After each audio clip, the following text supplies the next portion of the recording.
Muito bom dia, igreja. Muito bom dia. Nessa manhã de domingo, eu estou aqui mais uma vez para ministrarmos juntos, para conversarmos, né? Sobre. Na verdade, a gente não vai conversar, né? Mas assim, para ministrar o assunto das células desta semana. A gente chegou ao fim do Sermão do Monte. Esse é o último tema do Sermão do Monte que nós vamos tratar hoje. Jesus está finalizando o seu discurso e ele finaliza o seu discurso fazendo um último lembrete e muito importante, na verdade fundamental, né? Jesus terminou o Sermão do Monte lembrando aos ouvintes daquele sermão, né, que se todo aquele aprendizado não fosse aplicado na vida, se não fosse praticado, perderia o seu sentido e o seu propósito. Jesus não estava pregando apenas informações, né? Ele não estava só dando informações para o povo, ele não estava só dando uma aula teórica para o povo, ele estava ensinando práticas de vida, ele estava dando exemplos de como se deve viver. E aí isso precisa ser praticado, porque se isso não for praticado, não constrói nada. Se não for praticado, não constrói. Não produz fundamento firme e inabalável. Então, o texto é muito significativo nesse sentido. Vamos ler lá o texto? Mateus, capítulo 7, a partir do verso 24, diz assim: Portanto, quem ouve essas minhas palavras e as pratica é como um homem prudente, que construiu sua casa sobre a rocha. Caiu a chuva, transbordaram os rios, sopraram os ventos e deram contra aquela casa, e ela não caiu, porque tinha seus alicerces na rocha. Mas quem ouve essas minhas palavras e não as pratica é como um insensato que construiu a sua casa sobre a areia. Caiu a chuva, transbordaram os rios, sopraram os ventos e deram contra aquela casa, e ela caiu.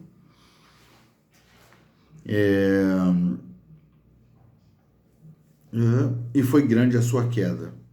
Quando Jesus acabou de dizer essas coisas, as multidões estavam maravilhadas com o seu ensino, porque ele as ensinava como quem tem autoridade, não como os mestres da lei. Bom, Jesus estabelece aqui um diferencial entre dois posicionamentos que a gente pode ter diante da palavra pregada, daquilo que ele ensinou para nós, né? Ou a gente toma isso para a nossa vida, aplica na vida e cresce nesse processo de praticar a palavra, ou a gente só ouve e não pratica e, portanto, não cresce e não constrói. Bom, na verdade, constrói. É interessante que há duas casas construídas, né? Duas casas são construídas. Quem olha de fora vê duas casas. O alicerce não é de cara percebido por nós, mas a gente percebe duas casas, né? Então aqui Jesus está falando de duas construções, uma sobre a rocha, uma sobre a areia. As duas são construções terminadas, concluídas, né? São duas casas que tem paredes, que tem telhado, que tem janela, que tem, enfim, pensando nesse aspecto. Então, dá para construir alguma coisa. Quando a gente, teoricamente, recebe a palavra de Deus, né? Quando a gente recebe a palavra de Deus, mesmo de forma teórica, simplesmente, a gente consegue construir alguma coisa, mas o quanto isso é sólido para suportar as situações que virão sobre a nossa vida, certamente, o tal dia mal que Paulo fala, que sempre vem sobre a nossa vida, como é que a gente vai resistir a essas coisas? Então, a gente pode construir, mas tem que ver como constrói, para que seja alguma coisa forte, ou melhor, alguma coisa inabalável. Então, Jesus apresenta dois fundamentos. Um fundamento firme, que é uma rocha, que é o fundamento de quem ouve a palavra e pratica a palavra. Quem ouve a palavra e pratica a palavra solidifica essas verdades no coração, solidifica essas verdades na mente. A mente ela é transformada a partir dessas verdades experimentadas, né? Agora, quem ouve a palavra, mas não pratica, pode até construir alguma coisa, mas é alguma coisa que não vai durar, é alguma coisa que não vai ficar firme, né? Quantas pessoas que você conhece, que você já viu na vida, que começaram obras, começaram ministérios e hoje nem na igreja estão? Quantas pessoas já lideraram ministérios, já lideraram áreas, departamentos ou, enfim, ministérios dentro da igreja e hoje nem andando com o Senhor Jesus estão? Por quê? Porque eles ouviram alguma coisa a respeito de Jesus, mas não construíram efetivamente as suas vidas sobre o fundamento que é Jesus. Então, assim, com alguns ensinamentos, com algumas informações a respeito do ministério, da obra de Cristo Jesus e dos discípulos, a gente tem como construir, assim, alguma obra nas nossas próprias vidas. Mas será que essa árvore, né, tem raízes profundas para se tornar inabalável, para não temer os tempos de escassez, os tempos de seca? Enfim, essa que é uma questão importante para a gente considerar, né? Bom, eu coloquei aqui no texto algo sobre os nossos templos, né? Os nossos templos são construídos nesse formato palco-plateia. E quando a gente tem esse formato palco e plateia, a gente tem a falsa impressão de que está assistindo alguma coisa, né? Mesmo que inconscientemente é gerado em nós uma atitude de espectador, né? E o espectador faz críticas. O espectador ou ele aprova ou reprova, né? Ele está analisando tudo o que está acontecendo. O espectador está analisando o louvor, se foi bom, se foi abençoador, se estava tudo afinado, se estava tudo direito. Ele vai analisando a pregação do pregador, né? Vai analisando a pregação, ver se está coerente, ver se foi envolvente, carismática, enfim. A pessoa está só analisando, né? Mas e criticando.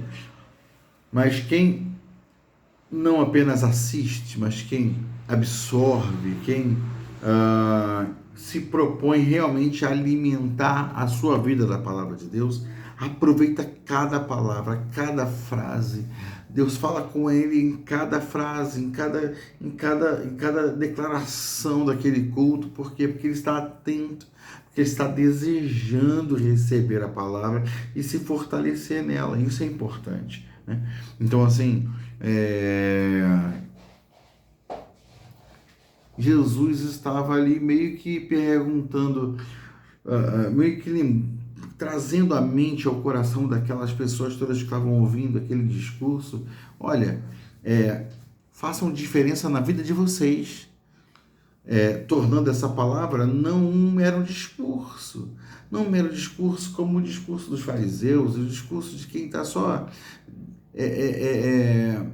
derramando sua própria capacidade de interpretação dos textos, de quem está só fazendo um discurso belo, enfim, poético, enfim, artístico. Então, vai além disso e absorve a palavra na sua vida, considera a palavra, deixa ela transformar sua vida, o seu coração, não é verdade? Jesus era alguém totalmente pronto para fazer o seu o que cabia a ele fazer, realizar o seu ministério, né? Nenhum outro pregador na história estava tão pronto, tão preparado quanto ele para pregar, né? E tinha uma unção tão poderosa quanto a dele. Mas será que a unção que estava sobre Jesus, a capacidade de Jesus eram suficientes para que o povo entendesse a mensagem, fosse transformado? Será que a capacidade de Jesus, a unção que estava sobre ele, era uma garantia de que o povo seria transformado com a sua mensagem? Não. Por quê? Porque por melhor que seja o pregador, por mais ungido que ele seja, por mais sábio que ele seja, por mais dedicado que ele seja, a grande responsabilidade de aplicar a palavra na vida é nossa. Então, a palavra que a gente recebe só vai ter efeito nas nossas vidas se nós decidirmos que ela tem efeito sobre nós. Se nós nos inclinarmos a essa palavra e deixarmos que ela transforme a nossa vida. Essa decisão está no nosso poder, né?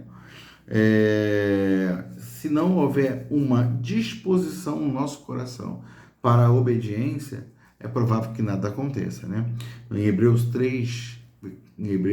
capítulo 3, verso 15, diz assim: se hoje vocês ouvirem a sua voz, não endureçam o coração. A gente pode ouvir a voz e endurecer o coração. A gente pode ouvir a voz e ficar orgulhoso. Ou a gente pode ouvir a voz e deixar que a voz transforme a nossa vida. A palavra de Deus transforme a nossa vida. A gente passou aí a maior parte desse ano estudando o Sermão do Monte. E o Sermão do Monte é uma coisa muito profunda, muito desafiadora. Ele precisa ter transformado as nossas vidas. Mas eu não senti tanta transformação. Por quê? Porque talvez os estudos não tenham sido bem preparados, ou as mensagens não tenham sido bem pregadas. Não. Tem a ver com o quanto você se dedicou a mergulhar nas Escrituras, é verdade? Por exemplo, lá em Atos 17 tem um texto bem interessante. Atos 17, a partir do verso 10, diz assim: logo que anoiteceu, os irmãos enviaram Paulo e Silas para Bereia. Chegando ali, eles foram à sinagoga judaica. Os bereanos eram mais nobres do que os tessalonicenses, pois receberam a mensagem com grande interesse, examinando todos os dias as Escrituras para ver se era assim mesmo, se tudo era assim mesmo. E creram muitos dentre os judeus, bem como dentre os gregos, um bom número de mulheres gregas de elevada posição e não poucos homens gregos. Veja, Paulo está naquela região da Macedônia, da Grécia, né? Caminhando ali por várias cidades, de cidade em cidade. Depois que ele sai de Tessalônica, ele chega em Bereia.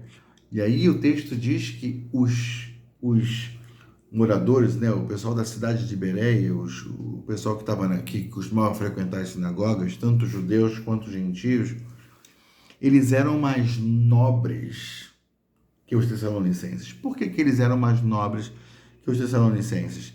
Porque eles não apenas receberam a palavra e reagiram de forma simples à palavra. Não, eles não reagiram de forma simples à palavra. Diz aqui o que eles fizeram. Por que eles eram mais nobres que os tessalonicenses? Pois receberam a mensagem com grande interesse. Primeiro ponto, grande interesse. Segundo ponto, examinando todos os dias as Escrituras para ver se tudo era assim mesmo. Então, Paulo chega em Bereia, começa a pregar o Evangelho, e aí o pessoal acha interessante a mensagem de Paulo e fala assim: Paulo, peraí, aguenta aí um pouco. Deixa a gente meditar nisso. Deixa a gente mergulhar nisso. Tá muito interessante, tá muito maravilhoso, mas peraí, deixa a gente confirmar isso. Você falou várias coisas. Deixa a gente abrir as Escrituras e confirmar se o que você falou está nas Escrituras. A gente quer examinar as Escrituras. A gente quer mergulhar nessas verdades aqui. A gente quer entender com profundidade isso. Então eles receberam com interesse e mergulharam no estudo das Escrituras. Bom, qual foi o resultado disso? Verso 12 diz: e creram muitos dentre os judeus. Essa é uma das poucas cidades aqui que é mencionado que muitos creram, né? Em todos os lugares que Paulo passava, alguém cria, uma igreja nascia, mas nesse caso aqui, da cidade de Bereia, o texto ressalta isso no verso 12. E creram muitos dentre os judeus, bem como dentre os gregos. Ele fala assim, um bom número de mulheres gregas de elevada posição e não poucos homens gregos, ou seja, houve realmente uma quantidade grande de pessoas que se converteu. Mas por quê? O que gerou uma grande conversão desse jeito? O que gerou um grande movimento de avivamento naquela cidade, como está registrado aqui? O que gerou foi terem recebido a palavra com interesse, a mensagem com interesse, e terem examinado as Escrituras. Então, foi muito importante essa atitude deles de mergulharem, de desejarem mais profundamente conhecer a Deus e sua palavra, entender o que estava sendo falado, que a gente possa imitar os irmãos bereanos, né? Que a gente possa imitar o povo da cidade de Bereia, né? Tendo interesse em ouvir as Escrituras, interesse em meditar nelas, que a gente se dedique a esse propósito. Isso é alguma coisa que vai gerar frutos e frutos abundantes. Amém, meu querido? Então, pense naquilo que você está construindo, né? Bom, Jesus, voltando lá às palavras de Jesus, lá em Mateus 7, há dois fundamentos. Um é a rocha, o outro é a areia. Um é firme, o outro é abalável. É frágil. Mas as casas, as estruturas foram construídas. Às vezes a gente se satisfaz com o mínimo, né? A gente constrói alguma coisa e chama de vida cristã. Às vezes a gente está há anos dentro da igreja, ou há décadas dentro da igreja, não tem uma vida de oração, não tem uma comunhão com as Escrituras, mas ao longo desse tempo, ouvindo pregações, participando de escola dominical, um monte de registros foram feitos na mente. Então a gente tem informações guardadas a respeito das Escrituras, da palavra, mas podem ser meras informações, né? E quem olha de fora tem em nós alguma capacidade de pregar, de realizar, de operar alguma coisa. Porque a casa sobre a areia foi construída. Era uma casa, tinha parede, tinha tudo que uma casa tem. Só que tinha um alicerce frágil, falso. E no dia que as enchentes vieram, no dia que os terremotos vieram, a casa ruiu. Para que a sua casa não venha a ruir, para que a sua casa não venha a cair, você precisa ir além de apenas ter informações a respeito de Deus. Você precisa conhecê-lo em profundidade, conhecê-lo intimamente. Você precisa mergulhar nisso. Senão, aquilo que você tem é apenas uma fachada. Que nome se dá isso? Que nome se dá isso a essa fachada? A essa aparência de que as coisas estão funcionando, mas não estão de fato? Essa aparência de que há piedade, mas não há de fato piedade nenhuma? Que nome se dá a isso? Jesus deu a isso o nome de hipocrisia. E a gente pode se tornar hipócrita quando a gente parece ser alguma coisa que não é de fato. Querido, que você medite nessa palavra e que você entenda o alerta de Jesus nesse último ponto da sua pregação, dizendo, olha, prestem atenção, tudo que vocês ouviram agora se torna um problema para vocês, porque E aqui é muito dado, muito cobrado, né? Então, assim, qual é qual é o desafio de vocês a partir de agora? Viver tudo que vocês acabaram de aprender. Se não, nada vai mudar na vida de vocês. Amém? Então, entenda isso, busque isso, mergulhe nessa verdade e cresça no entendimento das coisas de Deus, da sua palavra. Amém, meu querido? Deus abençoe você, Deus abençoe sua célula nessa semana e que nós, como igreja, sejamos como os bereanos, que a gente receba a mensagem com interesse e que a gente medite, pesquise, estude, que a gente vá a fundo nas Escrituras, amém? Examinando tudo que for necessário examinar. Que Deus abençoe você, que Deus te dê graça, que Deus multiplique sabedoria sobre a sua vida e que nossa célula seja um ambiente de transformação e mudança de mente, em nome de Jesus. Fica com Deus, meu querido.